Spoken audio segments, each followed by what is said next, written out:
Você já sentiu que atrai sempre o mesmo tipo de problema? Você já criticou alguém por alguma coisa e depois percebeu que estava fazendo exatamente o mesmo? Então bora tomar um café e bater um papo? Olá, eu sou Rodrigo Del Colle e você está no meu canal e também no meu Instagram, que tá tudo novo. @nova, Rodrigo Del Colle, não tem mais o Psi, mas agora é Rodrigo Del Colle com sobrenome. E também o canal Rodrigo César mudou para Rodrigo Del Colle. Sim, Psicologia Junguiana. Agora levamos esse nome também para o canal. Eu sempre usei muito o meu nome composto, Rodrigo César, né? Mas agora estou usando o sobrenome novo, porque eu fiz a retificação adicionando ao meu sobrenome o sobrenome dos meus avós, a título de homenagem, o Pires Del Colle. Então, bora falar sobre projeção de sombra, com nome novo, tudo novo.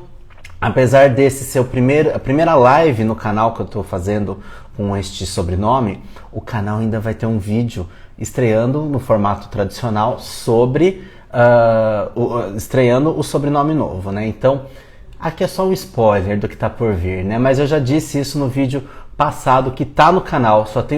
No canal tem um vídeo novo que é Cansei, né? Eu tô brincando ali, será que é o fim do canal? Mas na verdade aquele é um vídeo sobre cansaço. Então, bora tomar um cafezinho?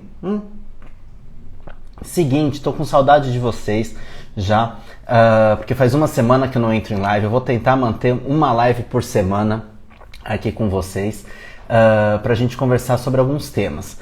Não garanto que eu consiga uma live por semana, mas um vídeo por semana eu estou me preparando para lançar no canal no YouTube. O próximo vídeo vai ser uma resenha sobre o livro Manto da Transição, da Adélia Nicoletti, onde ela fala sobre transmasculinidades, relatos de mães. Então, vamos lá. Eu preciso muito da força de vocês, deixando comentário, deixando likes, encaminhem para os amigos, nem que o comentário seja um coraçãozinho que vocês deixem no comentário, isso ajuda a aquecer o algoritmo e entregar o vídeo para mais pessoas. E nós estamos numa campanha para chegar a 2.000 inscritos no YouTube e aqui também, bora me seguir aqui também, bora me seguir lá no YouTube. Os links estão aqui no Linktree, no meu perfil na bio, e também, se você está assistindo pelo YouTube, está na descrição do vídeo, tem um Linktree, onde você também consegue me chamar pelo WhatsApp para a gente agendar uma pré-consulta, caso você tenha interesse em iniciar psicoterapia comigo. Então vamos lá, eu quero dar de dica esse livro, né? Acho que é um livro bacana para quem está iniciando nos estudos da psicologia analítica, que foi fundada pelo psiquiatra suíço Carl Gustav Jung, por isso que também leva o nome de Psicologia Junguiana. Essa é a minha abordagem de trabalho, eu sou psicólogo da psicologia analítica, da psicologia junguiana, né? Essa é a minha abordagem de trabalho. E Ao Encontro da Sombra é uma coletânea de textos que vai falar sobre justamente a sombra. Temos textos do Jung, temos textos de diversas pessoas, né? Importantíssimas. Eu quero dizer aqui uma epígrafe que tem aqui no livro, que é: o mal do nosso tempo é que temos perdido, o mal do nosso tempo é termos perdido a consciência do mal. Porque a gente acaba jogando para o outro o mal, né? A gente acha que o outro que tem maldade, a gente ignora a nossa própria maldade, mas nós vamos falar sobre isso de uma maneira bem tranquila, tá? Bom, então, Ao Encontro da Sombra é um livro muito importante que vai falar justamente sobre sombra, que é um arquétipo, né? A sombra acaba sendo um arquétipo também, tá? Dentro da estrutura da nossa psique. E a sombra é tudo aquilo que faz contraposição ao que está na luz da consciência, ao que é o oposto do que está se manifestando na consciência. Então, se eu sou uma pessoa boa, a maldade está na minha sombra, porque temos todos os arquétipos. Então, para a gente começar a iniciar falando sobre o conceito de sombra, é importante a gente falar da teoria dos opostos do Jung, né? Onde ele fala que na nossa psique existem todos os comportamentos, ou seja, todos os arquétipos. Arquétipos são formas universais de comportamento, né? Então é como se fossem algoritmos que a gente recebe aqui na cachola assim que nasce, que faz parte da nossa estrutura da psique. Por isso que a gente fala de inconsciente coletivo. Inconsciente coletivo são todos esses comportamentos que são iguais para todos. Então, se você pensar o comportamento de mãe, mãe é mãe aqui no Brasil ou lá do outro lado do mundo, na China. Mas as suas variações também. Então nós temos a mãe devoradora, que é aquela que não deixa o filho crescer. Nós temos a mãe nutridora, que é aquela que incentiva o filho a crescer. Enfim, várias outras variações. Assim como nós temos o pai presente, o pai ausente, e por aí vai todas as variações relativas a arquétipos. Comportamento de timidez é arquétipo, medo é arquétipo, alegria, né? Tudo que é comportamento, tudo que é estado emocional também é arquétipo, tá? A sombra, ela é aquilo que faz oposição ao que está na luz da consciência. Assim sendo, a sombra não é necessariamente negativa, ela também pode conter aspectos positivos. Então, se eu sou uma pessoa medrosa, supondo que o oposto do medo seria a coragem, né? A coragem também está dentro de mim. Então, eu preciso conhecer como que essa coragem funciona. O que está na sombra não tem muitas vezes energia psíquica para se manifestar. Então, se eu sou uma pessoa que estou batalhando com o meu peso, precisando emagrecer, certamente dentro de mim também existe uma pessoa que consegue dar conta disso tudo, né? Que vai ou fazer exercício físico, ou vai mudar a alimentação e vai conseguir manter isso, né? Uma pessoa mais disciplinada nesse sentido. Não que a pessoa que está acima do peso não seja disciplinada, não é isso, mas muitas vezes existe uma dificuldade na disciplina do novo hábito. Peço desculpas, apesar de estar chovendo, minha garganta às vezes fica um pouco seca, né? Mas enfim, o que eu quero trazer para vocês é o seguinte: a sombra, ela muitas vezes ela atravessa a gente de uma maneira esquisita, de uma maneira torta, onde eu jogo pro outro aquilo que eu mesmo sou. Porque a sombra também contém, né, aquilo que eu não reconheço em mim, aquilo que eu nego em mim. E aí a projeção, né, que é aquilo que eu jogo pro outro, né, na psicanálise ela é entendida como um mecanismo de defesa. Eu preciso me defender, consciente ou inconscientemente, e jogo para o outro aquilo que eu mesmo sou.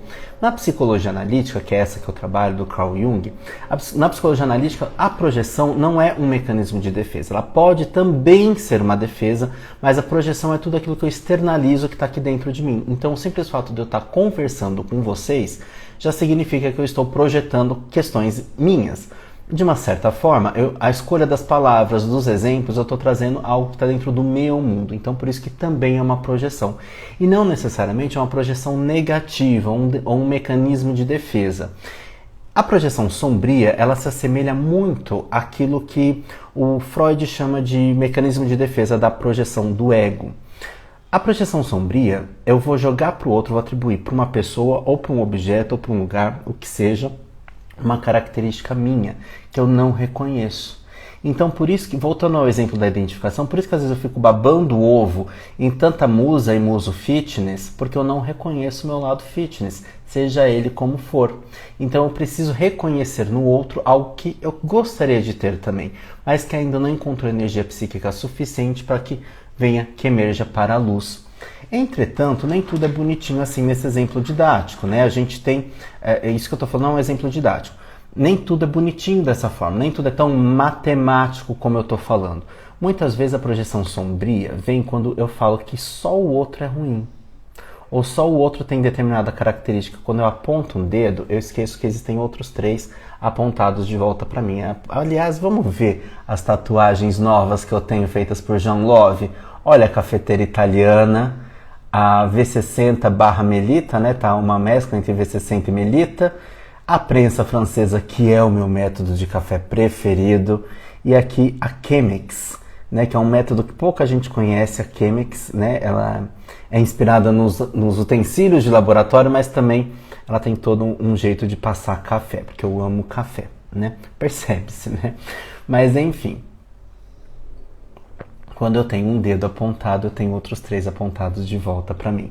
E a gente não pode esquecer isso. A projeção é esse mecanismo. A projeção sombria é justamente esse mecanismo. Quando eu aponto um dedo, esqueço que existem outros 3 apontados para mim.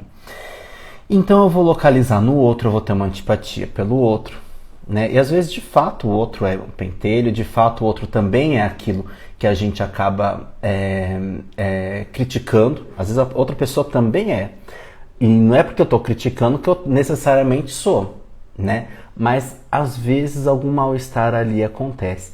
Quem quiser mandar dúvidas, eu peço que comente aqui, faça aqui no comentário, porque aquela caixinha de perguntas de interrogação nem sempre eu tenho acesso, tá?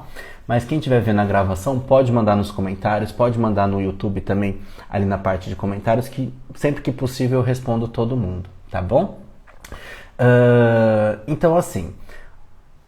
Como que eu posso dizer, né? Respondendo a pergunta do início, né? Você já sentiu que atrai sempre o mesmo tipo de problema? Por que que é isso? Por que que eu sempre atraio esse mesmo tipo de problema? Porque a questão, o motivo dessa situação está na sombra, ou seja, sombra também é um sinônimo de inconsciente. O que eu não conheço sobre mim, sobre a minha dinâmica, também está na sombra. E quando eu atraio o mesmo tipo de problema, eu estou externalizando a minha sombra. E às vezes, o Jung tem uma frase que é muito bacana, né? Que às vezes a pessoa não está projetando a sombra, a pessoa é a própria sombra. Né? Porque ela é tão desconhecida dela mesma, tão inconsciente dela mesma, que ela age de uma maneira muito sombria e às vezes assombrosa. Né? Às vezes eu também não tenho consciência de alguns aspectos positivos. Né? A liderança. Ou então quando eu faço uma coisa muito bacana, todo mundo reconhece, elogia, e eu acho que eu não tenho aquilo. Né? Então, de repente, aquilo eu já estou externalizando, mas eu não tenho consciência, então isso também está na sombra. Mas projeção sombria, ela está muito associada com conflito, está muito associada com aquilo que eu jogo para o mundo, aquilo que o lixo que eu jogo pela janela, entendeu? E aí quando a gente fala de recolhimento de projeção, né? Recolha a sua projeção, pense em conhecer a sua projeção para recolhê-la, porque ela é sua, a projeção é nossa. Né? Quando a gente fala de recolhimento, assim como lixo que eu não devo jogar. Acho muito interessante que esses dias eu vi um meme que diz assim, né? Nossa, aqui no Japão as pessoas não podem jogar lixo na rua. Aqui no Brasil também não, né? Mas por que lá não joga e por que aqui joga? Porque é hábito, é cultura, é a tomada de consciência que para aquela população já houve uma tomada de consciência, talvez com lei e multa e afins, e aqui se tem lei e multa, não está sendo aplicado, porque as pessoas... Eu já terminei relacionamento com ficante, porque a pessoa abriu o vidro e jogou o lixo pela janela. Eu acho isso inadmissível, né? Minha tia, desde pequeno, um dia ela falou assim, vamos visitar os parentes que estão no cemitério de Perus. Até hoje eu não sei quem são esses parentes, tá, gente? Juro, não sei quem são. Mas eu sei que eu fui até Perus, eu moro em Santo André, fui até Perus de trem com a minha tia. E chegando lá, eu não lembro o que a gente comeu alguma coisa. Ela falou assim, aprende, eu vou guardar na bolsa e quando a gente chegar em casa a gente joga fora, porque aqui não tem lixo, a embalagem. E desde esse dia, né, eu penso nessa questão. A Agnes Raunheimer, gente, a Agnes, ela tem um livro chamado Monstrinho da Tristeza. Tem vídeo no canal sobre... Aqui não tem, acho que é a resenha. Tá lá no canal, no YouTube, a resenha do livro dela. É um livro infantil, O Monstrinho da Tristeza. A Agnes está perguntando assim, a sombra teria algo correlacionado à repetição de comportamentos familiares? Sim. Existe uma sombra familiar também. E existe uma sombra coletiva. A coletiva, que a gente diz de populações, de cidades, de país, de culturas, de religiões e afins, né? Tudo aquilo que envolve aquele contexto o qual a gente não tem consciência sobre, a gente pode dizer sobre sombra. E na família também, aquele grupo familiar também. E muitas vezes nessa questão da sombra familiar, ou até na coletiva, se elege um bode expiatório para que aquela pessoa represente ou receba todas as projeções desse coletivo, desse grupo, né? Seja um familiar, seja um líder religioso, seja um político, seja uma pessoa importante. Taca a pedra na Geni, né? Meio que isso, a Geni representa ali uma série de coisas inaceitáveis, né? Então é disso que nós estamos falando, tá? Então sim, existe a sombra familiar, existe a sombra coletiva, muito bem perguntado, né? E a sombra, ela é assombrosa. O Bly, né, ele coloca aqui no livro O Encontro da Sombra, ele coloca assim, que a sombra é uma sacola invisível que a gente carrega o tempo todo, né? E engana-se, né, que quem está muito iluminado, usando até o termo da psicologia junguiana aí, né, a luz da consciência, até pegando aí carona nas filosofias orientais, né? Quando você está alcançando a iluminação, quanto mais perto da luz, quanto maior a iluminação, maior a sombra também. Porque à medida que eu vou cavocando, a psique é ampla, é vasta, a gente não tem dimensão. Então até fisicamente, se eu vou mais perto da luz, a sombra, né, se eu põe a mão aqui perto do computador, que aqui embaixo tem o computador, a sombra está pequetica. Se eu levanto um pouco a mão, está mais perto da luz, a sombra pode ficar até mais difusa, mas ela fica maior. Ou seja, quanto mais eu conheço sobre mim, a sombra aumenta, mas ela fica mais difusa, ela perde a força, porque eu vou conhecendo como que funcionam os meus complexos, né? Todo arquétipo, seja ele todo arquétipo negativo, ele age dentro da gente à medida que constela um complexo. Todo complexo ele tem um núcleo arquetípico, ou seja, todo complexo diz respeito a um tipo de comportamento que teve origem quando? Numa situação traumática, com uma emoção muito forte, né, com uma situação que me causou muito desconforto e ativou ali esse complexo que remete, né, que está vinculado a um arquétipo e suas facetas. Vamos falar do arquétipo do medo, por exemplo. O medo, ele tem diversas facetas e diversos contextos também, né? E algumas pessoas confundem pânico com medo, porque o medo muito forte, no popular, as pessoas chamam de pânico, quando na verdade a síndrome do pânico, né, que é uma característica, um CID, um transtorno psiquiátrico. A síndrome do pânico, ela tem algumas características, ela tem alguns critérios diagnósticos. E não é porque o meu medo é muito grande que ele é um pânico, apesar de eu ter pavor. E aquilo também me dá pânico, mas não necessariamente caracteriza síndrome do pânico, tá? A projeção de sombra, ela afeta as relações, né? A projeção de sombra, ela afeta porque eu jogo pro outro as minhas expectativas. Uma projeção de sombra também é quando eu jogo pro outro a minha expectativa. Se eu estou num relacionamento, seja ele amoroso, familiar, profissional, e eu jogo a minha expectativa pro outro, e o outro não corresponde, eu fico puto da vida, eu esqueço que essa projeção é minha, é a minha expectativa. É aquilo que cresce dentro de mim, aquilo que eu espero, aquilo que eu fantasio que vai acontecer. Recentemente, muitas pessoas acabam falando sobre a tal da responsabilidade afetiva. E a responsabilidade afetiva, algumas pessoas confundem, falando assim, fulano não teve responsabilidade emocional comigo. Mas, na verdade, a gente vai começando a esmiuçar a história e a gente entende o quê? Que a pessoa ama, fulano ama Beltrano. E Beltrano não corresponde. E não corresponde. Aí a pessoa, fulana, fala assim, mas você precisa me amar porque eu te amo.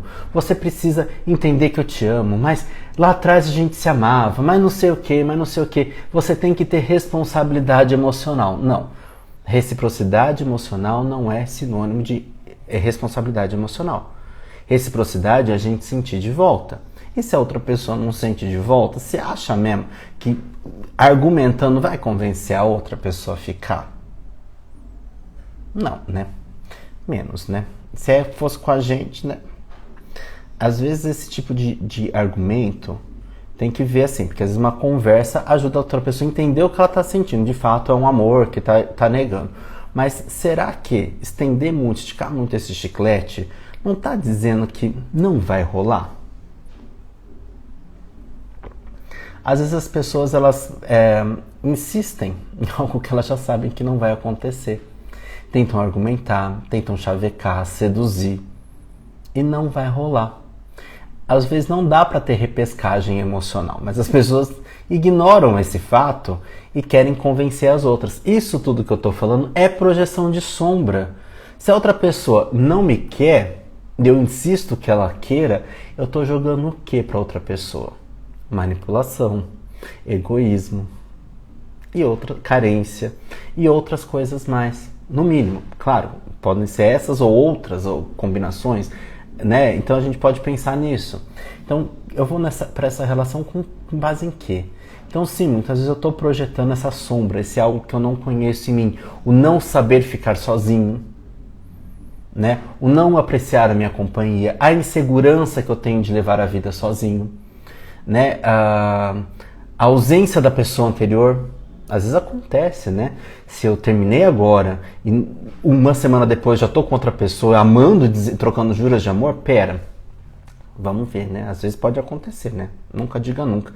Mas às vezes a gente tá ali projetando toda uma sombra, toda uma expectativa, toda uma imaturidade na outra pessoa. Porque a maturidade também, se ela não tá consciente, ela tá na sombra. E aí ela age de uma forma que eu desconheço. O complexo, né, todo complexo ele tem um poder de autonomia muito grande sobre a nossa psique. O complexo ele pode direcionar o nosso comportamento, modelar o nosso comportamento de uma maneira que a gente não tem controle. Por isso que o Jung coloca que os complexos eles são autônomos. É como se fosse uma personalidade dentro da nossa personalidade. E isso acaba sendo um problema grande, porque se eu não tenho consciência, quem guia as minhas decisões, quem guia as minhas ações é o complexo. Mas dá para botar a culpa no complexo das coisas que eu faço? Não, porque quem está agindo somos nós. Não é transtorno de dupla personalidade, né, ou transtorno dissociativo. E mesmo assim, se você está na dupla personalidade e você fez alguma coisa, não dá para responsabilizar a outra pessoa. O CPF continua sendo só seu. Mesmo que a outra personalidade tenha nome, sobrenome, data de nascimento, família, tudo dentro daquela possibilidade dissociativa, né? O CPF ainda é do corpo, de um corpo só. Tá? Então, assim, não dá pra gente responsabilizar. E quando a gente joga, às vezes, essa responsabilidade pro outro, é projeção de sombra. Eu tava uma vez conversando com um amigo e ele falou assim, a culpa é minha e eu coloco ela em quem eu quiser. É um meme isso também, né? Mas será? Não vai colar todo o tempo, né? Como a projeção de sombra funciona? Né? Eu coloquei aqui alguns itens pra gente, né? Do tipo, no trabalho, a crítica excessiva a um chefe, a um colega pode revelar a própria insegurança, ou a própria soberba, a própria arrogância. Eu faria melhor, e de fato, às vezes, com certeza faria melhor, né? Nos relacionamentos, a irritação constante com o parceiro ou com a parceira por características que também possuímos. Uma vez um amigo estava criticando a namorada, a esposa, no caso, a esposa, e ele assim, ela é muito lerda. E aí ele sonhou com ela, né? E ela caía. E ela caía em câmera lenta. E no sonho ele falava, mas até para cair é lerda. Esse sonho está falando de algum aspecto psicológico dele. A esposa está representando algum aspecto psicológico dele. Nossa, agora me caiu uma ficha aqui no processo dele. Vou bater um papo com esse meu amigo depois. Não é paciente, tá? Não é cliente, não. E é tão interessante isso, né? É muito interessante. Nos sonhos, as projeções de sombra, elas também aparecem. Porque, como a gente já falou aqui no YouTube, aqui no Instagram e também no YouTube tem 2 ou 3 vídeos sobre sonhos, sobre compreensão dos sonhos.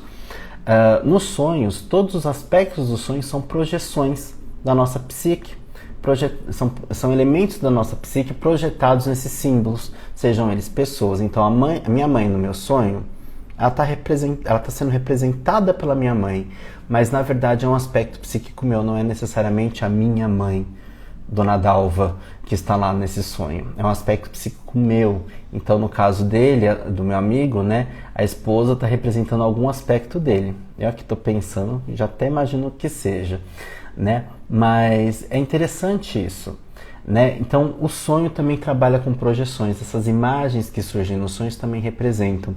E muitas vezes, o mais esquisito daquele sonho, o elemento que eu considero mais esquisito, muitas vezes é a projeção de sombra. Por isso que não dá pra gente colocar uma regra, não dá pra gente colocar uma forma na ampliação, na compreensão dos sonhos. Mas é importante a gente anotar isso e explorar, seja no nosso autoconhecimento, seja dentro de um processo terapêutico.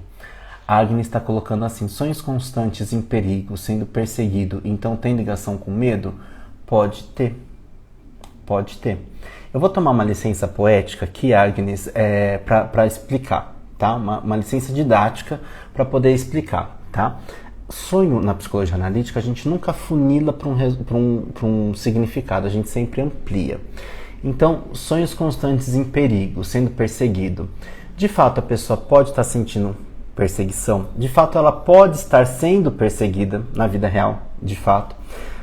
Às vezes, se for um aspecto projetivo, ela pode estar perseguindo algumas pessoas, tipo numa situação meio de assédio moral, numa situação de bullying, né? Então isso pode estar sendo uma compensação no sonho. O Jung fala que de certa forma todos os sonhos são compensatórios porque eles dão aquele equilíbrio na psique, né? Mas esses sonhos, por exemplo, constantes de perigo, a gente precisaria ampliar. aprofundar. Quais situações? É o mesmo sonho? São os mesmos personagens? É o mesmo lugar? Isso tem um caminho para a gente compreender. São situações diferentes. Eu estou sendo perseguido por quem?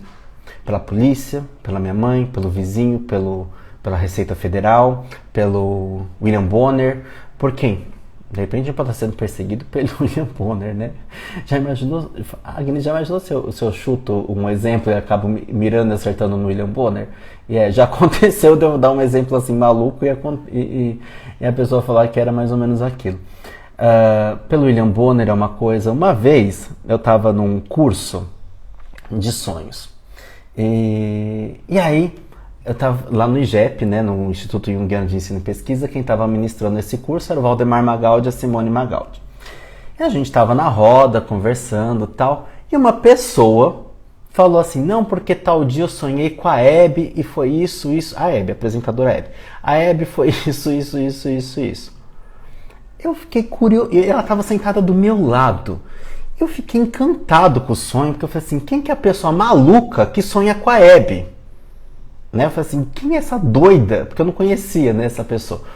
A Simone e o Valdemar conheciam de longa data, inclusive, eu não conhecia. Eu falei assim, quem que é essa doida? Eu quero saber quem é a pessoa que sonha com a Hebe. Né? Comecei a conhecer a pessoa. E aí, quando eu conheço mais um pouco da pessoa, ela é a Nancy Gil, filha do Raul Gil. Ou seja, fazia sentido ela sonhar com a Hebe, porque ela convivia com a Hebe Camargo. Agora, se sou eu, Rodrigo, que nunca vi a Hebe, nunca convivi, nunca falei, nunca escrevi uma carta pra Hebe, nem assisti os programas da Hebe, né? Às vezes passava na TV, mas não era um programa que infelizmente, né, que me chamava atenção. Hoje eu assisto reprises da Hebe no YouTube, por exemplo, algumas gravações de entrevista, tal, vi com a André Beltrão, maravilhosa, tal. Inclusive, a André Beltrão fez a Hebe, né, no cinema, né, que virou série na Globoplay. Mas olha que interessante, né? Se sou eu, Hebe tem um sentido. Para a Nancy, que vivia com a Hebe, tem outro sentido. E ainda, além de tudo, tem a narrativa do sonho, que eu não vou lembrar e também nem caberia expor aqui, né? Mas eu tô... Nancy, se você estiver vendo isso, porque a Nancy tem um canal no YouTube, ela produz conteúdo aqui também no Instagram, né? Então, se a Nancy por acaso estiver vendo isso, coisa que eu duvido... né?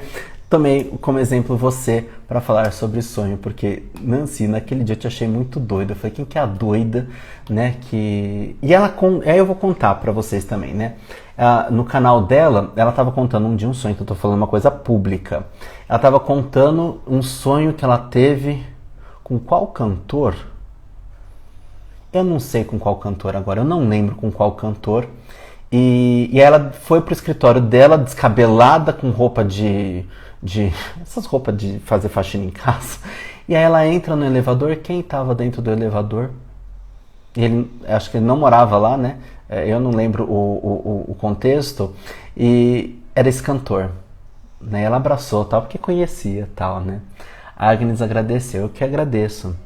Mas assim, a ampliação, Agnes, é por aí. Por isso que a gente sugere sempre ter um caderno de sonhos, a gente anotar esses sonhos. E conforme a gente vai trabalhando e compreendendo que os símbolos que esse sonho traz, porque símbolo muitas vezes ele é universal, mas ele também tem um caráter individual. Cruz tem tantas cruzes, né? Católica, tanta cruz que tem por aí, né, gente? Mas de repente apareceu essa cruz, que pode ser um símbolo mais universal, mas que para mim tem um outro tipo de significado. Por isso que quanto mais detalhes a gente puder anotar nos sonhos, melhor a gente vai compreender mais esse aspecto sombrio, né? Esse aspecto que eu não conheço. Então eu chegava diante da porta e abria a porta, tal. Tá, mas que porta é essa? Ah, é a porta na casa da minha avó. Mas a porta, ela não é igual era daquela época. Ela é a porta igualzinha da escola, quando eu estava na 8ª série, era um azul royal, que tinha um número não sei o que. Então percebe que conforme a gente vai ampliando também os detalhes, a gente vai começando a aprofundar na compreensão desse sonho.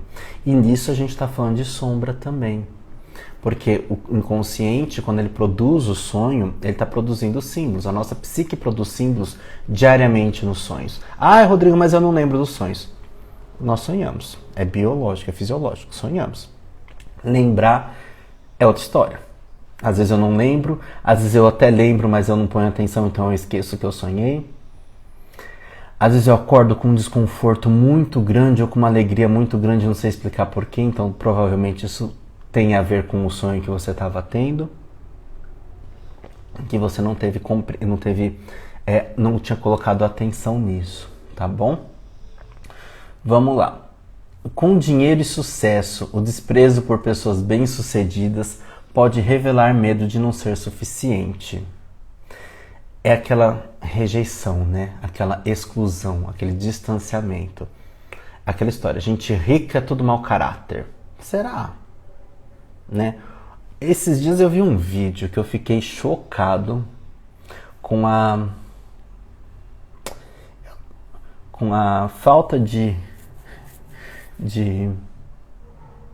eu posso ser capacitista no que eu vou falar, não quero esse caminho, com a falta de inteligência do cara que estava falando. Ele falou assim, que se você tem um iPhone e coloca uma capinha no iPhone, você está atraindo o pensamento da pobreza, afastando o pensamento da prosperidade, a energia da prosperidade, porque o iPhone, né, tem um design. Olha só, gente, pelo amor. O iPhone tem um design, e esse design foi pensado para ter beleza. E se você bota uma capinha que enfeia, e essa capinha serve para proteger, significa que você teve o dinheiro para comprar o iPhone, mas se ele cair e quebrar, você não tem dinheiro para repor. Então, na lógica, eu entendo o que ele está falando, mas será que a gente precisa ser tão displicente assim também? Eu acho que, falando em processo psicológico, isso afasta, né? Não é que afasta o pensamento da prosperidade, isso afasta o comportamento da preservação. Porque se a gente pode cuidar e preservar algo, para que a gente vai desprezar? Se eu posso, então ele está afastando o pensamento da economia, da poupança. E não vamos confundir, eu sou especialista também em psicologia, em finanças comportamentais. Poupança, poupar, não significa caderneta de poupança do banco. Poupar significa economizar, guardar. Né? Então, assim, se eu não guardo, tudo vai, tudo flui. Né? Então, não me agarro em nada. Então, impõe um valor também. Né? Então, gente, vocês estão ouvindo o apito? É o caminhão do lixo que está passando aqui perto. Acho que é a primeira vez que eu estou fazendo live nesse horário, né?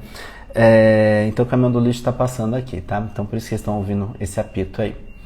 Mas você percebe que tudo é comportamento e às vezes eu reproduzo uma informação ou um conteúdo assim desprovido de maiores reflexões, né? Porque eu não tenho consciência, porque eu acho que eu estou inventando a roda. Eu quero ser tão original que eu acho que eu estou inventando a roda. E isso também é sombra. É sombra como, por exemplo, a menina que pegou a garrafa térmica em rede nacional e falou assim: eu descobri uma coisa que vocês não sabem. A tampa da garrafa térmica serve como xícara. E a apresentadora ficou olhando assim, então, né? Tipo, garota, desde que o mundo é mundo, né? Então, assim, às vezes eu acho que eu tô sendo original e não tô. Para quantas coisas na vida, né? Então, toda vez que você estiver achando que você está sendo muito original, cuidado. As coisas são arquetípicas e às vezes essas coisas já aconteceram e às vezes estão acontecendo aqui do outro lado do mundo porque é arquétipo. E o inconsciente, ele transcende tempo e espaço. Eu não vou falar sobre isso, quem quiser se aprofundar um pouco mais nesse tema, leia o livro Sincronicidade do Carl Jung, ou como eu brinco, Carlos Gustavo, né, o Carl Gustav Jung. Leia o livro sobre sincronicidade, é um livro curtinho. Eu falo sobre sincronicidade, sobre esse livro, eu tenho um vídeo no canal sobre isso, é um vídeo mais antigo, mas ele está lá, onde eu explico o que é sincronicidade, que são dois eventos próximos no tempo, que aparentemente não têm relação, ou que são coincidência, mas que eles acabam se relacionando de uma maneira a atingir um significado para aquela pessoa que está vivenciando essa experiência. Então, o livro Sincronicidade é bem bacana. É um livro curto, mas é um livro de entendimento difícil, e eu já dou a dica, né? O Jung, ele ficou em dúvida se ele colocava a primeira parte do livro antes, ou como primeira parte, ou como segunda parte. e ele optou por colocar essa primeira parte como primeira parte, sendo que ele tinha pensado em colocar como segunda parte. Eu acho, se eu pudesse sugerir para o Carlos Gustavo, eu falar, coloca como segunda parte. Então, quem quiser ler Sincronicidade, minha sugestão de estudo e leitura é, leia a primeira e a segunda parte, depois a primeira parte. Tá? Eu acho que funciona, mas quem quiser ler tal qual ele preferiu colocar, ok, mas eu acho que no meu ponto singelo de vista, eu acho que faria mais sentido assim, tá? Como a projeção de sombra pode sabotar a sua vida, né? As projeções, muitas vezes elas nos impedem de crescer, porque a gente fica cristalizado naquela opinião, cristalizado naquele pensamento, e a gente não se permite transformar, a gente fica muito rígido, muito inflexível, cristalizado ali naquele padrão. E nada entra, né? Nada entra, né? Nem a água dura em pedra mole, nem a água mole em pedra dura consegue entrar ali. Autossabotagem é muitas vezes fugir de oportunidades e procrastinar. E por que fugir de oportunidades, procrastinar, é uma autossabotagem, até se pintar de uma maneira ruim, né, essa autossabotagem? Porque eu desconheço que eu tenho a força de conseguir, eu desconheço que eu tenho a força de realizar, e eu acho que eu sou insuficiente, né? Eu acho, aquela expressão que o pessoal usa hoje em dia, né, que é síndrome de impostor. Lembrando que síndrome de impostor não existe tecnicamente, né? É uma licença poética ali para falar sobre um conjunto de características, assim como síndrome de Peter Pan. Também não existe um diagnóstico, mas é para chamar atenção para um conjunto de características. Na psicologia analítica a gente pode falar complexo de impostor, complexo de Peter Pan ou Poor a Eternos, né? Que é esse conjunto de comportamentos arquetípicos, né? Então essa autossabotagem, ela muitas vezes leva a gente para o oposto de onde a gente quer chegar, né? E cai num clichê muito grande a autossabotagem, mas ela sim tem essa questão importante da gente colocar atenção, porque é quando a gente acha que a gente não é capaz, ou quando a gente se pinta de um jeito que estraga a nossa venda do nosso serviço, do nosso produto, né? A gente procrastina, ou seja, a gente a gente não protege o iPhone, que é um produto tão caro, porque eu tenho dinheiro para comprar outro mesmo. Vê se rico faz isso. Rico não está usando o modelo, muitas vezes não está usando o modelo mais novo de iPhone não, tá? Porque não fica trocando de tempo em tempo, cada ano o bichinho não, tá? Não é todo mundo que faz isso, porque custa, né? Tá? Mas aí a gente entra na seara da psicologia comportamental. Repetição de padrões negativos em relacionamentos e carreira. A gente acaba às vezes atraindo, porque aquilo que não se resolve se repete, né? Se eu não resolvo algo dentro de mim, eu acabo atraindo o mesmo padrão. Então, poxa, de novo eu estou vivendo isso. É o vídeo da outra semana, né? Cansei. De novo eu estou vivendo isso. Que hora que isso vai acabar? Para que eu estou vivendo isso? Para aprender alguma coisa. Porque a lição a gente às vezes já sabe de cor, só nos resta aprender.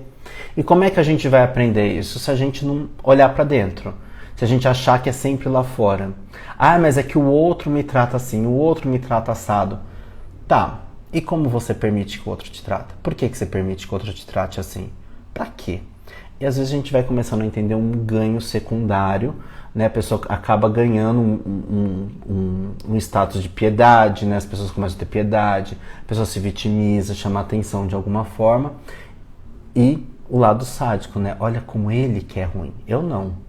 Né? É meio que uma vingança às vezes, né? Então assim, não importa o que os outros fizeram com você, quer dizer, até importa, né? Porque às vezes é uma desgraceira muito grande, mas importa como a gente lida com isso e como que a gente vai modificar isso. Rodrigo, você está romantizando o sofrimento? Não, mas eu estou propondo que a gente tenha o quê? Autossuperação, para que a gente se transforme, para que a gente não caia nesse caminho de autocomiseração que é muito ruim. Porque a gente se subjuga no nossa força psíquica de transformação, de superação, de mudança, de fortaleza, né? Desse autoaconchego, né? Tem uma outra palavra que eu queria usar aqui, mas eu esqueci, né? Enfim, né? A gente desconhece a nossa força regenerativa, a tal da resiliência, Para quem não sabe o que é resiliência, esse termo vem da física, né? E a resiliência, pensa no travesseiro da NASA, quando você aperta aquela espuma, tira a mão e ela volta da mesma forma. Quando afunda, fica a marca do dedo ali, depois quando você tira, ela volta. Isso é resiliência emocional. Vai ficar igualzinho, igual a espuma? Não, não vai ficar, porque muitas vezes o estrago é grande. Mas o que a gente pode fazer com isso? Né? É a partir daí que a gente vai crescendo e desenvolvendo o tal do arquétipo da sabedoria. Porque na psicologia junguiana a gente pensa no processo de individuação. E o processo de individuação é a gente se tornar único. É a gente se tornar mais forte, a gente integrar os nossos opostos, integrar aquilo que eu sei sobre mim e aquilo que eu não sei sobre mim. Para que aquilo que eu não sei sobre mim não me passe uma rasteira através de um complexo autônomo. E sim que eu tenha mais propriedade sobre mim. Onde eu vou também me soltando, né? Me desenrolando, me desapropriando das imagens da persona, né? De personas negativas. Né? Ah, eu sou aquele cara que é sempre assim, assim, assado. Não, calma, a gente não é só essa pessoa, a gente é muitas pessoas. Personas são papéis sociais, então eu sou filho, sou pai, sou irmão, no meu caso eu sou psicólogo, sou ator também. Né? Então por aí vai, quantos papéis sociais a gente tem? Pai de pet, né? Tatuado, rock and roll. Jean Love, minha tatuadora é a Jean Love e o Gustavo Sabião. Sabião Tatu, sempre falo deles aqui, quem quer saber, olha só. Ela retocou esse O do show da Madonna e temos aqui essas, mas uma das minhas preferidas, essa peônia aqui no meu braço. Essa daqui eu sonhei com ela e ela desenhou pra mim, tá, gente? Ela desenhou pra mim. Tatuagens que se tornam... Sonhos que se tornam realidade, né? Vamos lá, então. Essa repetição de padrão negativo muitas vezes tem origem numa falta de consciência emocional. As minhas emoções me consomem. E não é se tornar frio e calculista. Não é isso. Mas é entender como que essa emoção brota e como que ela pode me afogar, né? Então a gente começa a entender, quando a gente fala de diluição de complexo, a gente começa a entender como que esse algoritmo, né? Como que esse roteiro, como que esse passo a passo funciona. E às vezes a gente olhar de trás para frente. Então eu cheguei nesse ponto. Toda vez que eu percebo que deu ruim, eu tô aqui nesse ponto. Então qual que é o passo anterior a dar ruim? E assim a gente vai até a origem, para que a gente tome consciência de como é esse caminho percorrido pelo complexo e de onde ele sai para onde ele chega, porque o complexo ele entra em ação toda vez que eu estou vivenciando a mesma situação onde ele foi originado ou algo que me remeta àquela situação, ou algo que sugira que aquela situação possa vir a acontecer de novo. Aí esse complexo entra em ação, e geralmente num sentido negativo. Tá? Não entra no comportamento de superação. Ele vai entrar no complexo de inferioridade ou no complexo de superioridade, né? Então, por isso que é tão importante, né, a gente conhecer a sombra. Aqui nesse livro, né, O Encontro da Sombra, eu acho que ele é bem didático. Ele é um livro técnico, mas eu acho que ele tem... Quem procurar por aí acha em PDF também. Eu acho que ele tem potência para trazer muitos aspectos sombrios das pessoas, né? Nessa situação. Para quem quer trabalhar com casal, aqui ó, o encontro do oposto no parceiro conjugal. Aquelas frases, né, chavões, os opostos que se atraem. Não, às vezes os opostos, né, brigam, né, tem um conflito ali entre esses opostos. Né, mas o que essa relação com o outro diz? O que a relação com o outro diz sobre mim? Sobre esse parceiro, essa parceira que eu não aguento, que é um pentelho, o que está dizendo sobre mim? Às vezes a outra pessoa é sacana, mas às vezes eu tenho a rigidez e não enxergo o que o outro está me dizendo ou o que o outro está vivendo, e às vezes eu não tolero que o outro seja livre, porque ou eu quero guardar ele debaixo da minha asa para proteger, né? Ou o outro tem comportamentos ali que eu não aprovo moralmente, porque esse aspecto moral diz respeito à minha história e não necessariamente ao que o outro vive. E daí tem aquelas críticas que eu sempre dou risada, né? Já fui em carnaval, em bloquinho e tal, e aí eu vejo a reação dos meus clientes, né? Tem os clientes que adoram e até se soltam quando me veem no carnaval. Esse ano até agora não fui em pré-carnaval, não sei como vai ser pro carnaval, né? Esse ano eu acho que minha rotina não tá permitindo eu ir pro carnaval. Mas aí tem a galera que fica, ai que nojo, gente suada, não sei o que, não sei o que. Gente, mas uma notícia, quando você transa com alguém, você também transpira, né? A menos que você seja aquele menino da bolha do filme, sei lá, o Michael Jackson, que vive dentro da bolha, sei lá. Mas todo mundo transpira, né? Então, o que é esse suor? Por que a repugnância desse suor? Por que a repugnância desse coletivo? O que esse coletivo representa? Ah, Rodrigo, mas de fato não é a minha pegada. Se não é a tua pegada, se você não tem problema com isso, certamente você não vai se incomodar ao ponto de transfigurar sua feição. Né? Então, se transfigura a sua feição, de repente, à meia-noite eu te conto um segredo. Talvez você queira fazer igual e não faça. Isso é projeção de sombra. Quando a gente joga pro outro, quando a gente critica, quando a gente demoniza o outro. Eu não sei se eu vou perder inscrito com o que eu vou falar ou não, mas eu não posso deixar de me posicionar politicamente aqui, né?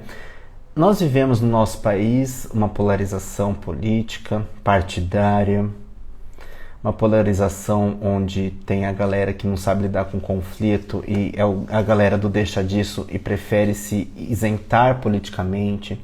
Nós vivemos uma situação da mesma forma política mundial e localizada em alguns países.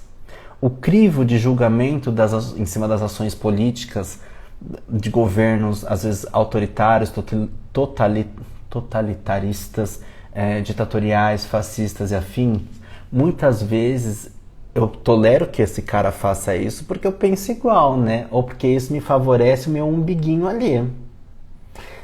Então, toda vez que a gente favorece muito o nosso umbiguinho e não coloca no coletivo, eu não estou falando de direita e esquerda, embora isso que eu estou falando, talvez, se você botar uma linha, talvez esteja mais para o lado esquerdo, meu lado esquerdo é esse, mais para o lado esquerdo, né?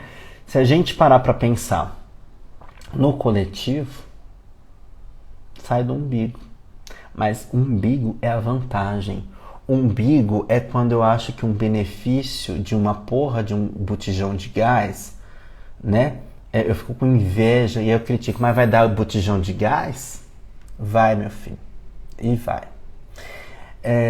Porque se você tivesse naquela situação que você julga como vagabundo, você ia precisar desse gás. De repente tem vagabundo sim, tá? Assim como tem gente vagabunda que só nega imposto e ganha rios de dinheiro e tá trabalhando. Mas é contra a lei, sonegação de imposto. E aí eu não reconheço isso, né? Aí eu falo que é a corrupção do partido X, porque não sei o que lá, mas eu tô corrompido aqui, quero benefício pra mim, porque eu me acho desmerecido de alguma forma e eu quero o meu umbigo. E aí eu acho que aquele gás que está sendo dado, a camisinha, o que mais eu escuto na época de carnaval, eu trabalhei na infectologia na prefeitura de Santo André, né? O que eu mais escuto na época de carnaval, porque agora começam as campanhas Use Camisinha. E sim, na maioria dos lugares, o SUS, Sistema Único de Saúde, dá camisinha, dá gel lubrificante, tá dando kit chuca agora, camisinha feminina, atendimento médico, testagem, medicação gratuitas, isso sai do imposto. Mas se a gente fizer a matemática, bota o meme da Nazaré Confusa aqui, editor. Não vai botar porque esse vídeo não vai ser editado. E eu mesmo que sou editor. Sabe o meme da Nazaré Confusa? Se você colocar na matemática ali toda a possibilidade. Estou procurando aqui a Nazaré Confusa para mostrar para vocês. Aqui a Nazaré Confusa, né? Se você colocar, mas isso é para gente devassa. Só gente certa que transa fora do casamento? Não, né, gente? Não, né? Ou melhor, só gente errada que transa fora do casamento? Não, né? Muita gente certa transa fora do casamento. E a pessoa que transa fora do casamento, se não usa preservativo, pode contrair alguma IST. E traz para quem está em casa. Então, preservativo é prevenção. Né? Distribuir camisinha no carnaval e durante o ano todo é prevenção. É prevenção para quem está em casa muitas vezes e está levando um par de chifre lindo e não sabe que está levando um par de chifre lindo. Né? Então o presente de Deus muitas vezes está lá em certos lugares bradando ser tais qualidades, essas e aquelas, e na sombra tá agindo de outra forma. Então isso também é projeção sombria. Agnes, infelizmente o ser humano parou de ser um pensamento coletivo e cada vez mais busca tirar benefício do outro em prol de suas necessidades. Exato, né? Sabe, é aquilo, né? Eu tenho inveja do Bolsa Família, porque tá recebendo... Gente, vocês sabem, dá pra viver com o Bolsa Família? Não, né? Não dá pra viver. E se eu não preciso do Bolsa Família, que bom, né? Porque eu posso ter chance de, inclusive, ter o meu raio do meu iPhone, do meu, sei lá, do meu Xiaomi, sei lá o que seja. Mas tem a inveja. Eu lembro que na Avenida do Estado, aqui em Santo André não, minto, na divisa de São Paulo, é naquele miolinho ali no viaduto... Ai, olha, eu não vou lembrar exatamente o nome do viaduto, mas é assim, ó, naquele miolinho ali em cima do rio Tamanduateí, onde vem uma galera da Vila Prudente, uma galera do ABC e junto com a parte que vai lá pro Ipiranga, nesse miolinho ali, né? Ali, a minha primeira memória, onde eu via barracos, né, de 2 andares. E muitas pessoas na época comentavam, mas olha só, tem casas de 2 andares, mas você ia querer morar ali, numa porra de um sobrado, onde deve ter mais pessoas do que o espaço comporta, só porque é um sobrado? Sem infraestrutura, sem nada? Não, né? Então, essa fala, ela denuncia o quê? Um comportamento de inveja. E aí, por quê? Porque eu tô me achando desprivilegiado. O meu umbiguinho não tá, é o que a Agnes colocou aqui. Então eu quero benefício, eu quero tudo pra mim. Porque eu acho que o outro é isso, eu acho que o outro é preguiçoso. Mas eu não conheço a realidade do outro. De fato, gente preguiçosa tem em todo lugar. De fato, você vai encontrar gente preguiçosa. Mas será que todo mundo é assim? Quantas pessoas se lascaram, se deram muito mal na época da pandemia? Perderam emprego, começaram a ter dívida. Porque do dia pra noite, né? Do dia para noite teve que fechar tudo. E aí preocupou-se muito mais com o dinheiro do que com a saúde do coletivo. Né? Não é verdade? E aí se criou uma narrativa em cima disso, uma narrativa fétida e mortífera e genocida, me posiciono aqui sim, né? Acerca disso. Em prol de quê? O Jung tem um livro chamado Presente e Futuro, que eu não guardei ainda, eu fiz na live da música Índios, da Legião Urbana, que tá tanto aqui no Instagram quanto lá no YouTube. Eu falo sobre a música Índios da Legião Urbana, que hoje talvez chamaria indígenas, né? Mas a música Índios, ela fala de um aspecto pessoal e de um coletivo. E eu falo muito sobre esse livro do Presente e Futuro, onde o contágio psíquico, a infecção psíquica é muito forte, né? E o Jung coloca presente e futuro, porque o que está acontecendo hoje vai se repetir no futuro. E não está repetindo? Não está repetindo quando você tem um Zé Mané lá fazendo um gesto nazista? Qual deles, né? Vocês podem estar percebendo qual deles. Elon Musk e tantos outros aqui no nosso país. Então, assim, eu vejo o futuro repetir o passado. A música da Elis Regina. Né? Então, assim, o que aconteceu se repete. Né? E essa infecção psíquica, ela é muito poderosa, porque uma pessoa adoecida, ela repercute naquele meio, naquele social. Isso é projeção de sombra. E se eu não estou rígido com a minha cabeça, se eu não me conheço, se eu tenho falta de autoconhecimento, eu me inflamo também. E é por isso que a gente vê um monte de zumbi repetindo a mesma coisa nesse coletivo. Né? E polarizado. Seja para um lado ou para o outro, mas um lado às vezes é mais pernicioso do que outro. Né? Mas aí a polarização é ruim dos dois lados. Sim, concordo, polarização não é legal. Mas às vezes um lado é mais pernicioso do que outro. E afeta muito mais gente do que outro. E a gente precisa olhar para isso sim, reconhecer. Reconhecer que às vezes essa minha ira, esse meu pensamento vem de uma ira que eu desconheço, que essa ira me cega. Como diz a música Camila Camila, mas o ódio cega e você não percebe. E aí eu projeto no outro o meu ódio, nesse coletivo, elejo um bode expiatório, que geralmente é o outro lado do time, e malho. Lembrando que um lado às vezes é mais pernicioso do que o outro. Gabinete do ódio existe dos dois lados, mas existe um lado aí que é muito mais articulado e perigoso, inventando muito mais fake news, né? A gente sabe disso. Existe uma luta contra a fake news, que o termo fake news é notícia falsa, mas também pode ser entendido como notícia fraudulenta. E se eu dissemino fake news, eu sou fraudador. E se eu sou fraudador, eu sou o quê? Bandido. Mas aí o bandido bom, bandido morto, não vale no meu caso, né? Porque eu sou legal, né? Eu sou do bem, né? Então, assim, 2 pesos, 2 medidas. Porque o problema é sempre o outro. Eu quero ver se eu acho aqui... Eu tô com tanto livro em cima dessa mesa, gente, vocês não têm noção. É documentação, porque agora com essa história da retificação do nome, o que tem de documento para retificar, mas eu retifico com felicidade. Acho que tá aqui, deixa eu ver se é isso. Deixa eu ver se é esse pedaço. Aqui eu não trouxe o óculos hoje, ó. Vamos lá. Eu acho que é esse trecho aqui, se não for esse trecho, que é da prática da psicoterapia, tá falando dessa inflamação psíquica, dessa infecção psíquica, desse contágio psíquico. Da mesma forma que um inflama um coletivo, infecciona um coletivo, à medida que uma pessoa vai tendo luz, isso também vai tomando consciência, essa pessoa que tem uma luz, isso vai repercutindo para as outras pessoas também, tá? Gente, uma letrinha tão miúda e eu tô com meus óculos lá em cima. Vamos lá. Para tornar claro qual a finalidade dessa fase de transformação e qual o significado desse termo transformação, e que talvez possa soar um tanto estranho, é preciso levar em consideração, antes de mais nada, qual a necessidade da alma que passou despercebida nas fases anteriores.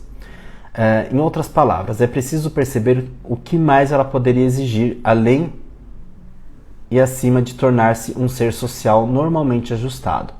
Ser normal é a coisa mais útil. Ser normal é a coisa mais útil e conveniente que se possa conceber. Mas a simples noção de normal ou ajustado já implica limitar-se à média, que só pode ser sentido como progresso por aquele que por si só já tem dificuldade em dar conta da sua vida dentro do mundo que o cerca, como, por exemplo, aquele que, devido à sua neurose, é incapaz de levar a existência normal. Ser normal é a meta ideal dos fracassados e todos os que ainda se encontram abaixo do nível geral de ajustamento. Não é isso que eu queria falar. Juro que não é isso. Achei. Mas é uma frase muito famosa do Jung, né? Ser normal é a meta dos fracassados. Porque assim, você quer ser ajustado, você quer ser diluído, você quer ser igual. Né? Então, é outra temática, a gente pode fazer uma live disso também, mas eu achei o pedaço aqui, ó. Deixa eu ver onde começa isso. Mas de onde vem essa sensação do definitivo? É isso mesmo, né? Mas de onde vem essa sensação do definitivo? Causa de tanta autoridade... tá. É isso mesmo que eu tô lendo. Mas de onde vem essa sensação do definitivo? Causa de tanta autoritária obstinação de todos os lados. De onde vem essa sensação de definitivo? Ou seja, busca-se algo definitivo, quer se impor algo. Não tenho outra explicação a não ser esta. Na base de cada uma dessas posições há realmente uma verdade definitiva. Portanto, sempre há casos para comprovar. Da forma mais contundente, cada uma das verdades particulares, qualquer verdade é algo tão precioso no mundo de hoje, repleto de enganos, que ninguém quer largar mão dela. Por umas poucas exceções, não há meio de se coadunarem. Então vamos lá de novo. Qualquer verdade é algo tão precioso no mundo de hoje, repleto de enganos, que ninguém quer largar mão dela. Por umas poucas exceções que não há meio de se coadunarem. E quem ousar duvidar dessa verdade é inevitavelmente tratado como um sujeito desleal. É por isso que a discussão vem sempre mesclada de um tom de fanatismo e intolerância. Ou seja, do meu entendimento aqui, né, o mundo de hoje ele é tão permeado de incertezas que quando a gente encontra certezas, aquilo é tomado como verdade. O Marcos Quintais, ele fala uma coisa assim, né? A questão do tipo de personalidade neurótica e obsessiva, né? Isso da psicanálise, ele certamente vai falar melhor do que eu, porque não é a minha especialização. Mas o neurótico, ele tem dúvidas, ele tem medos, tem anseios. E o obsessivo, ele propõe soluções, ele propõe respostas, mesmo que elas sejam delírios. né? E ele falou isso na época da eleição do primeiro turno, da primeira eleição lá do antigo presidente, né? Ele falou assim, as pessoas têm dúvidas, ele chega com certezas, né? Com as fake news trazem certezas, por isso que as fake news ecoam tanto, porque elas têm certezas. Agora, eu preciso olhar pra mim e perceber que eu sou um babaca, que quero certeza em tudo e a vida não oferece certeza pra nada. E se eu delego pra outra pessoa a responsabilidade que também é minha, isso é aspecto sombrio. Então eu estou projetando no outro uma coisa que é minha. Se eu jogo para o outro a responsabilidade, sim, vivemos um sistema político de eleição, mas se eu jogo para o outro e esqueço aquilo porque eu quero curtir a minha vida, o meu umbiguinho, fudeu, né? Porque aí o outro vai tomar decisões. E não adianta eu ficar sentado no sofá, ou como diz a Rita ali, né? As pessoas na sala de jantar são culpadas em nascer e morrer, e o mundo acabando lá fora. A música fala, né? Mandei fazer de puro aço um luminoso punhal para matar o meu amor às 5 horas na Avenida Central e matei. Mas as pessoas na sala de jantar estão ocupadas em nascer e morrer. Ou seja, o mundo está caindo lá fora e as pessoas não estão compreendendo que também diz respeito sobre elas. Política também é sobre todos nós. Ah, mas eu não gosto desse assunto. Ah, mas eu sou nem. Não sou nem de lá nem de cá. Eu sou do meio. Será? Então explica a situação do país, explica qual é o seu papel nessa sociedade. A gente quer evitar, né? Por quê? Porque eu elejo, ou finjo que elejo, porque no dia da eleição tá um sol tão bonito que eu vou viajar pro Guarujá, não é? E aí eu me isento. Ah, mas as outras pessoas vão votar também, né? Então assim, qual a nossa responsabilidade? Ah, não torne o voto obrigatório. Precisou tornar, né? Mas então assim, aqui é obrigatório. Nos Estados Unidos que não é obrigatório, tá dando a merda que tá dando, né? Então assim, a gente precisa começar a entender. Eu tenho um amigo que ele fala assim: a gente ou pensa com a cabeça ou pensa com o fígado. O que é pensar com o fígado? É pensar com a raiva. Então, se eu tô pensando com o fígado, com esse órgão que pode representar a raiva simbolicamente, né? Esse filtro que eu não filtro, né? Esse algo que processa, né? Se eu tô pensando com o fígado, eu tô inconsciente de mim. Eu tô tomado por um complexo, eu tô tomado pela raiva, né? Então eu tô cheio de sombra, tô projetando sombra. Então cabe a mim tomar consciência do lixo que eu jogo pro outro, né? O Jung coloca que esse livro aqui, O Presente e o Futuro, ele tem audiolivro no YouTube. Só procurar que tem uma narração maravilhosa. Você não precisa nem estar com o livro na mão para entender, né? Mas se quiser entender, quiser comprar, baixar o PDF, tal, o PDF legalmente, né? Vozes. Aqui a gente é contra a pirataria. Cada um assume conta e risco, né? Autores ganham dinheiro com isso. O Carlos Gustavo já morreu, já ganhou bastante dinheiro, né? Mas, enfim... Presente e Futuro é um livro fininho, ó. Gostaria de dizer que tem desenhos, não tem uma letrinha miúda aqui só, né, tal. Mas o livro que tem desenhos do Jung são outros livros. Inclusive aquele livro vermelho, olha que grande que ele é. Outro dia eu mostrei nos stories o livro vermelho, né. Mas essa inflamação psíquica, quando eu tô inflamado, infeccionado, eu tô agindo pela sombra. Eu não tô consciente. E tô longe do arquétipo da sabedoria, né? Do velho sábio, da velha sábia, né? Então assim, eu acabo não observando a mim mesmo, acabo não aceitando ou reconhecendo que eu também pisei na bola. Aquele meme, né? Fui moleque, errei, fui moleque. Não reconhece. Não reconhece o mal que faz. Se eu dissemino fake news, eu tô causando mal para quanta gente? Conheço uma pessoa, né? Aparentada, que caiu lá no protocolo da Covid e caiu na fake news daqueles 2 remédios que o povo tomava para evitar a Covid. Morreu de hepatite medicamentosa. E quem dissemina isso? Tem culpa? Sente culpa? Será que a pessoa que dissemina isso, sabendo que não funciona, não tem um pingo de culpa? E se eu vejo isso e acredito no que o outro está me salvando, é parte da minha responsabilidade também. Será que eu preciso de um salvador? Por que eu preciso projetar nesse salvador o meu próprio salvamento? Isso é projeção de sombra, eu jogo pro outro aquilo que é meu. aquilo que eu não reconheço em mim. Então, se eu projeto no outro um salvador, ninguém salva ninguém, não. Tá? Claro que a gente vive dentro de políticas e que, sim, existe o salvamento médico, assim, existe, eu estou ampliando aqui o raciocínio, né? Mas não dá pra gente esperar do outro uma salvação que vem da gente. Não dá pra eu pagar a mensalidade da academia e achar que eu vou emagrecer. Eu preciso ir até lá e fazer atividade, né? Porque às vezes a gente vai na academia e fica batendo papo, né? Meu personal que o diga, né? Às vezes ele me pega batendo papo. Rodrigo, o que você está fazendo aqui? O Guilherme Matias, gente. O Guilherme Matias é um lorde. Outro dia eu olhei pra ele assim e falei, tá pra nascer o personal que vai me emagrecer.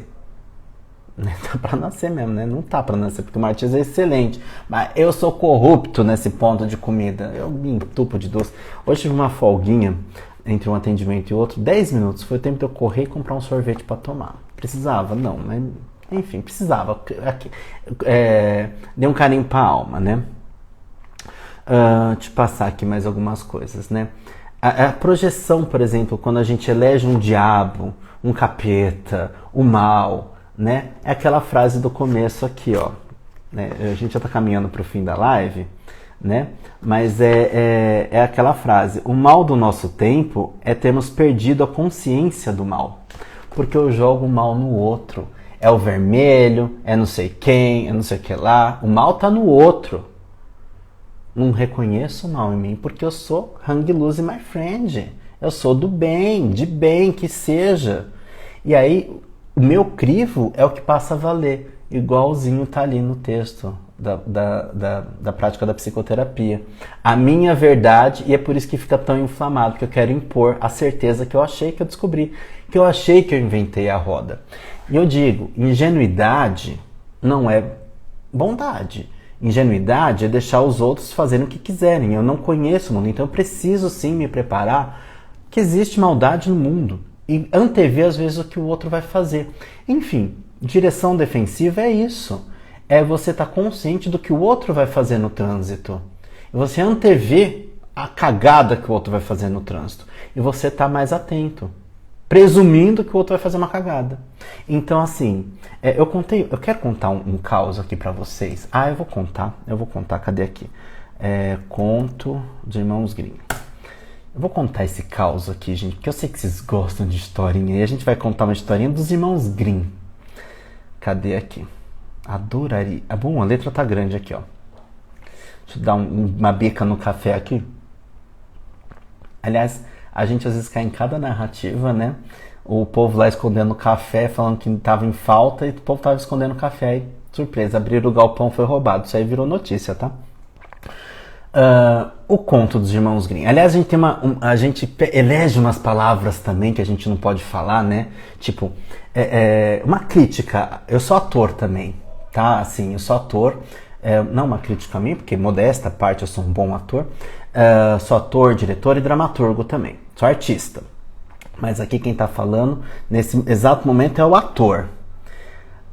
Você como ator, você vai defender o papel, seja ele de uma pessoa boa ou ruim. O autor, a Agnes é a escritora. Ela entende o que eu estou falando. O autor, ele escolhe a palavra que vai ali. Não é assim, psicografei e foi de qualquer jeito. Não. É um trabalho. A escrita é um trabalho. A escolha das palavras. De qual palavra, de qual vem primeiro, de qual frase vem primeiro, como você vai apresentar aquela história. Então o dramaturgo, o roteirista, o escritor, todo profissional da escrita, o poeta, né, todo mundo que trabalha com a palavra está pensando sobre aquele texto. Aí chega um ator que por conta das questões próprias decide não falar aquela palavra por convicções próprias e uma direção de novela permite que isso seja feito, desculpa, do meu ponto de vista, perde o valor artístico, tá? E vai para uma questão muito egóica. Então, sim, estou falando da Rafa Kalimann, que troca o texto porque não pode falar a palavra desgraça. Existe um sentido dessa palavra ter sido escrita. O autor escolheu essa palavra. Da mesma forma que aqui, os Irmãos Grimm, eles colocam o camponês e o diabo. E às vezes se elege essa palavra que não pode falar. Calma, gente. Vamos falar um pouquinho sobre os falsos profetas também, né? É necessário falar, né? É engraçado que o povo demoniza LGBT, demoniza não sei o que, tal, não sei o que. Mas o falso profeta, essas bíblias não tem, né? Por quê? Projeção de sombra. Porque eu preciso eleger algo para ser meu bode expiatório. E o coletivo usa para manipular, né? Para quê? Para poder, para dinheiro e tudo mais. E eu, na minha projeção de sombra, eu dou um dízimo, porque eu estou subornando Deus para conseguir uma graça maior. Isso é projeção de sombra. Suborna Deus através de dízimo. Mas vamos falar do camponês e o diabo? É um conto de fadas dos irmãos Grimm. Houve uma vez um camponezinho, esperto e astuto como só ele. Das peças que pregava, poder-se-ia contar muita coisa. Mas a história mais engraçada é a de como chegou a lograr o diabo, iludindo o diabo. Um dia, o camponezinho acabara de semear um campo e já era noite, então ele estava para voltar para casa, quando viu no meio do campo um monte de brasas acesas. Muito admirado, ele chegou perto e eis que viu sentado bem em cima das brasas um diabinho. Piquitico diabinho. O camponês diz: estarás por acaso sentado sobre algum tesouro? E o diabinho respondeu: naturalmente, sobre um tesouro que contém mais ouro e prata do que jamais viste em toda a tua vida. Acho engraçado como é sempre na segunda pessoa, né? Eu tentei traduzir algumas coisas ali em cima para o português de hoje, mas vamos lá. E o camponês disse: o tesouro acha-se no meu campo, portanto, esse tesouro me pertence. E o diabo respondeu: sim, mas só será teu se durante 2 anos me entregares a metade do que produzir no teu campo. Dinheiro eu tenho de sobra, agora desejo os frutos da terra. O camponesinho então fechou o negócio na hora. Aí ele disse, o diabinho disse: a fim de evitar qualquer dissensão que possa surgir na hora da partilha, fique estabelecido desde já que a ti pertencerá o que houver em cima da terra, e a mim o que houver por baixo da terra.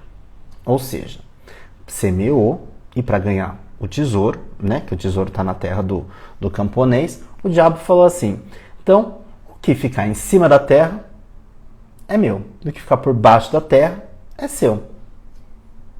Por quê? Porque geralmente o que cresce é para cima da terra, não é? A árvore, o trigo, tal, cresce tudo por cima da terra, então embaixo é só raiz, né? E aí, na verdade, quem propôs isso foi o camponês, tá? E o diabo concordou com isso.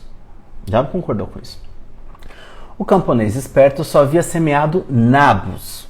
Portanto, quando chegou a época da colheita, apareceu o diabo querendo levar a sua parte e só encontrou as folhas amarelecidas e murchas. O camponês, porém, ficou todo contente porque arrancava da terra belos nabos. E o diabo disse: desta vez saíste ganhando, mas da próxima vez não será assim. Teu será o que crescer sobre a terra, e meu o que houver embaixo. Mas quando chegou a época da semeadura, o camponês não semeou nabos, mas ele semeou trigos. Então a seara amadureceu e o camponezinho foi ao campo ceifar as ricas e estufadas espigas de trigo. E quando o diabo foi reclamar a sua parte, só encontrou restolhos, as raízes. Então, louco de raiva pelo logro, atirou-se num precipício. E o camponezinho disse: é assim que se logram os espertalhões. E aí, muito feliz, foi cavar o tesouro enterrado no seu campo. Ele não foi ingênuo, ele trapaceou o diabo. Nossa, Rodrigo, mas será que ele não foi antiético também de passar a perna no outro? Porque um já estava querendo passar a perna, então ele falou: passou a perna também? O conto não é sobre essa discussão ética, é para trazer atenção que a maldade está aí no mundo. E se a gente for ingênuo, a gente cai no canto do diabinho aqui. Então o camponês foi ligeiro, né? E quantas vezes a gente fica com raiva porque a gente não foi ligeiro? Porque a gente até meio que anteviu o que o outro ia fazer e a gente se permitiu cair no canto do outro. Seja em relacionamento, quando o outro já está dando sinais de ser tóxico, seja numa empresa, quando você vai fazer uma entrevista de emprego, você já percebe que aquela empresa é uma bomba. Entrevista de emprego, seja no perfil do LinkedIn, em qualquer lugar, as entrevistas de emprego, você já sabe como é aquela empresa, ela já tem uma fama, né? E aí a gente fala, vou pagar pra ver. A gente paga às vezes caro, né? Certo? Então tudo isso também é projeção de sombra, tá? Quando a gente tá... o outro às vezes está achando que está passando a perna, é projeção de sombra do outro. Então a gente também tem que estar atento à projeção de sombra do outro. Porque às vezes a gente é uma tela de projeção, tal qual no cinema. A projeção, né? Vem daí, projeção, projetor de filme, vem daí o termo. Essa projeção, às vezes a gente é uma tela de projeção e a gente tem que ficar aceitando tanta projeção assim? Em prol de quê? Né? Cada qual lide com o seu próprio lixo, né? Brinquei uma vez com uma amiga, assim, a gente tava brincando, conversei com ela, assim, falei... Ela, eu sou um lixo. Eu falei, realmente, você é um lixo, mas veja por um lado, você é um lixo reciclável. O bom é enquanto a gente tá podendo se reciclar, né? Bom, vocês têm alguma dúvida? Deixa aqui no comentário, se estiver vendo a gravação. Se estiver vendo no YouTube, deixa um comentário, deixa um coraçãozinho também, né? É muito importante esse feedback. Escreve de onde vocês estão assistindo, né? Vamos ver o vídeo sobre o livro da Agnes, né? Essa semana que vai entrar aqui eu devo fazer o vídeo sobre o livro da Adélia Nicoletti, também Manto da Transição. Temos também Onde Moram os Ventos, do Victor Griso, que é um autor maravilhoso e também artista de pinturas lindíssimas. E temos também na sequência Tudo que se rompe quando cai, do Daguito Rodrigues. Nós teremos essa sequência de vídeos. Eu botaria A Sombra como um vídeo depois do livro do Daguito, mas eu estava com faniquito para falar sobre sombra, e eu tive um remanejamento de atendimento hoje, e falei, deixa eu enfiar essa live aqui, começa agora o próximo atendimento 8h30.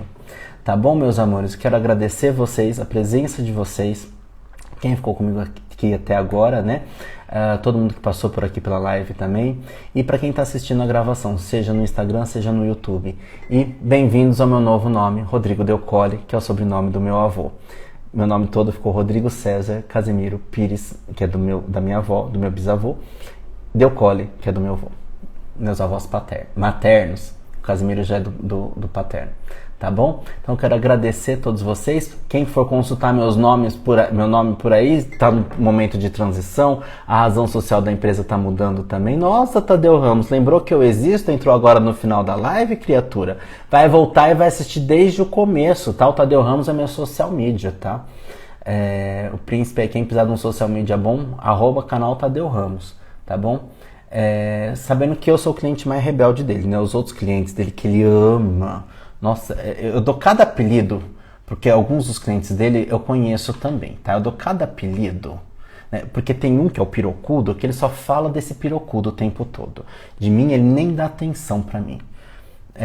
Gente, Agnes, eu juro que eu sou uma pessoa menos doida do que tá parecendo. Entrei só pra te dar um oi, tô no teatro. Porque de terça-feira o Tadeu Ramos vai pro teatro. E não me convida nunca, né, Tadeu Ramos? Aliás, Tadeu Ramos, a gente precisa ir ao teatro novamente, né? Tá bom? Beijos, meus amores, boa noite, fiquem bem e até a próxima live. O próximo vídeo. Vão lá no YouTube, que tem quase 200 vídeos. Tem 185 vídeos sobre psicologia. Então, bora lá. Beijo, obrigado, tchau!